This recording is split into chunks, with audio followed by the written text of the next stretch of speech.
Jadi tanda-tanda yang ada di dalam ini, dalam hadis ini, tanda-tanda aliran sesat, menuduh orang lain syirik, lalu memerangi sesama muslim karena dianggap syirik. Mengapa menganggap syirik? Menyelewengkan ajaran Al-Quran. Ajaran Al-Quran diselewengkan oleh mereka. Dan mereka Qurannya bagus, punya militansi yang hebat pada Islam. Ini siapa? Hadis ini cocok dengan Wahabi.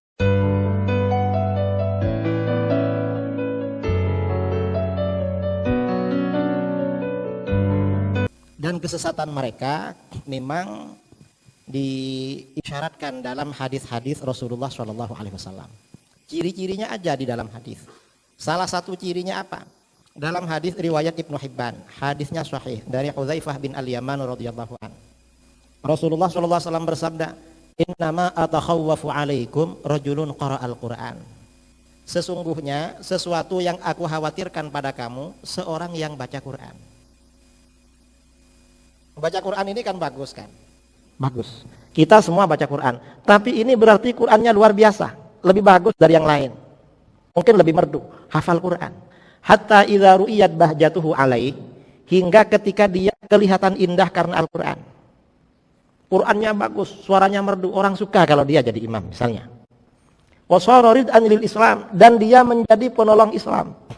Mengapa penolong Islam? Jadi imam sholat, ngajar Quran, ngajak orang ke masjid, ngajar tafsirul Quran, mendirikan rumah tahfidz Al-Quran. Qurannya bagus. Setelah dia indah karena Al-Quran, menjadi penolong Islam, ghayyarahu ila masyaallah. Dia merubah ajaran Al-Quran pada apa yang Allah kehendaki. Artinya ajaran agama diselewengkan oleh dia, diartikan sesuai dengan hawa nafsunya. Fansalakha minhu wa nabadhahu wara'a dhahri. Dia melepaskan diri dari Al-Quran dan membuang jauh-jauh ajaran Al-Quran ke belakang. Fasa'a ila jarihi bisayf, lalu dia menyerang tetangganya dengan pedang. Ini ISIS di Syria, di Irak. Umat Islam dibunuh oleh mereka. Mereka muslim dibunuh. Mengapa dibunuh? Waramahu bisyirki, dan menuduh tetangganya syirik. Jadi tanda-tanda yang ada di dalam ini, dalam hadis ini, tanda-tanda aliran sesat, menuduh orang lain syirik, lalu memerangi sesama muslim karena dianggap syirik. Mengapa menganggap syirik? Menyelewengkan ajaran Al-Quran. Ajaran Al-Quran diselewengkan oleh mereka. Dan mereka Qurannya bagus. Punya militansi yang hebat pada Islam. Ini siapa? Hadis ini cocok dengan Wahabi. Karena Wahabi ini bacaan Qurannya bagus. Banyak mendirikan rumah tahfidz, mengajar Al-Quran. Tapi mereka menyelewengkan ajaran Quran. Ajaran Quran dirubah oleh mereka. Tidak ditafsirkan seperti penafsiran para ulama dulu. Ini mereka. Jadi begitu. Ini contoh ya bahwa Wahabi merubah ajaran Quran. Tahun 2009 saya diundang kawan-kawan dialog dengan Wahabi di Denpasar. Ternyata materinya tahlil. Kata tokoh Wahabi ini, apa kata dia? Pak Kiai, tahlil yang dilakukan orang Jawa itu haram. Saya tanya sama dia, siapa yang mengharamkan? Al-Quran. Loh, mana mengharamkan? Saya ini belajar tafsir sama kiai saya dari awal sampai akhir. Enggak pernah jumpa penafsiran yang mengharamkan, apalagi ayatnya. Loh ada, mana? Ayat 2 surah Al-Mulk. Alladzi khalaqal mauta wal hayata liyabluwakum ayyukum ahsanu amala. Allah yang menciptakan mati dan hidup untuk menguji kamu, siapa di antara kamu yang paling bagus amalnya. Nah, spirit dari ayat ini, kita itu bagus-bagusan amal terbaik. Sementara orang yang tahlil itu maunya banyak-banyakan zikir, itu gak bagus itu, makanya haram, karena maunya banyak-banyakan zikir. Saya bilang sama dia, sejak kapan baik itu menjadi lawannya banyak? Kan ayat tadi yang saudara baca, spiritnya kita ini melakukan amal yang baik, berarti yang dilarang kan perbuatan yang jelek. Loh saudara, kok karena ayat itu spiritnya amal yang baik, malah yang dilarang amal yang banyak, zikir banyak. Dari mana nyambung? Gak logis sama sekali itu. Justru berzikir semakin banyak semakin baik saudara, bukan semakin jelek. Karena di dalam Al-Quran, ya ayyuhalladzina amanu dzkurullah dzikran katsira. Hai orang-orang yang beriman, berzikirlah pada Allah sebanyak-banyaknya. Zikir ini diperintahkan sebanyak-banyaknya. Ada orang hidup kita berzikir, ada orang mati juga baca zikir.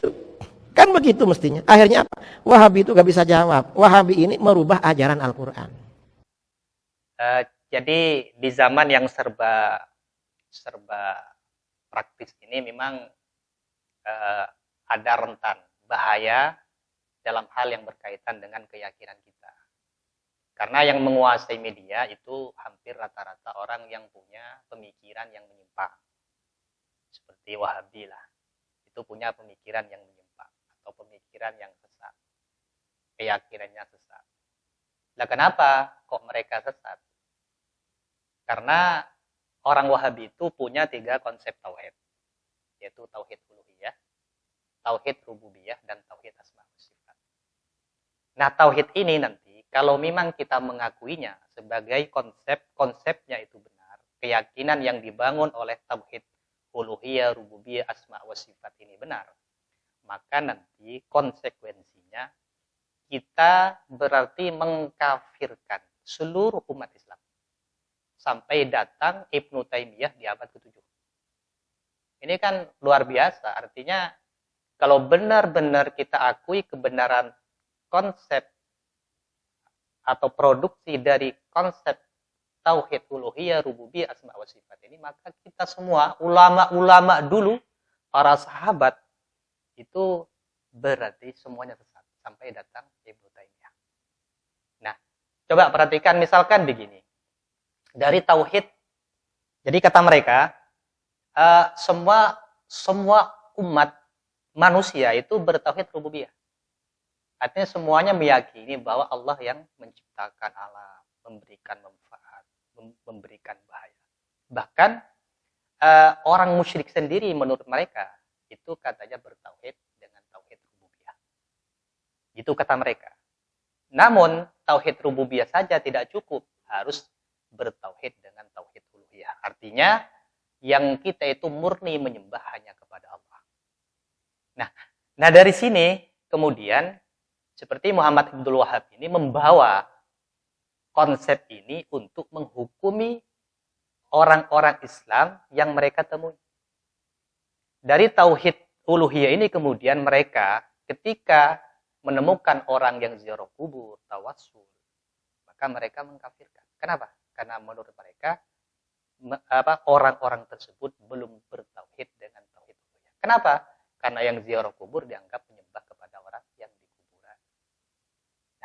Nah ini yang kemudian mengantarkan mereka yang berziarah kubur misalkan itu tidak bertauhid dengan tauhid uluhiyah. Artinya tidak cukup. Nah, konsep ini letak permasalahannya, problematikanya kenapa? Karena membedakan antara rububiyah dengan uluhiyah. Rububiyah itu kan akar katanya Rabbun, uluhiyah itu akar katanya ilahun. Nah, orang Wahabi itu membedakan antara uluhiyah dengan rububiyah. Padahal uluhiyah dengan rububiyah atau Rabbun dan ilahun itu mutalaziman. Bahkan menurut keterangan oleh sebagian ulama itu dikatakan ulahun dan Rabbun itu mutarodifan. Dua kata yang sama. Dua kata yang sama. Dan memang ada talazum. Artinya ketika seseorang itu dianggap bertauhid dengan tauhid rububiyah, maka otomatis dia bertauhid dengan tauhid uluhiyah. Nah, di Wahabi antara uluhiyah dan rububiyah itu dibedakan. Sehingga dari konsep yang dibangun dari dua tauhid ini, mereka kemudian menyamakan hampir mayoritas umat Islam yang tidak masuk mengikuti 3 tauhid ini dengan orang musyrik. Jadi kata mereka, kita ini yang tidak mengikuti 3 tauhid ini berarti kita musyrik. Kenapa? Karena kita ini dianggap ubadul kubur, penyembah kubur. Kita ini dianggap telah meyakini, dianggap telah menyembah kepada orang saleh, kepada para nabi, dan lain sebagainya. Padahal uluhiyah dan rububiyah itu, atau kata Rabbun dan ilahun itu mutarodifan, yaitu 2 kata yang sama dan mutalaziman.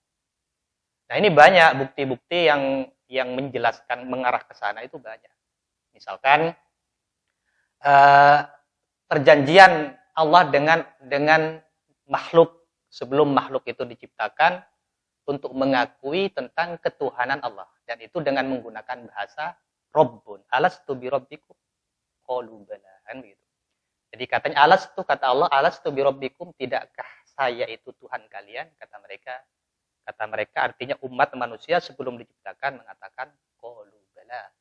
Ya, bahwasanya Allah Ta'ala itu memang Tuhan. Nah di sini Allah hanya menanyakan menggunakan Rabbun, tidak menggunakan ilahun. Artinya, ketika kita sudah mengakui, meyakini bahwa Tuhan Allah itu Rabbun, maka secara otomatis Allah itu juga ilahun. Ini yang dimaksud mutalaziman antara Rabbun dengan ilahun. Jadi tidak perlu alastu ilahukum, bukan. Alastu ilahukum, kan gitu, tidak perlu. Alastu bi rabbikum, alastu bi ilahikum, enggak perlu.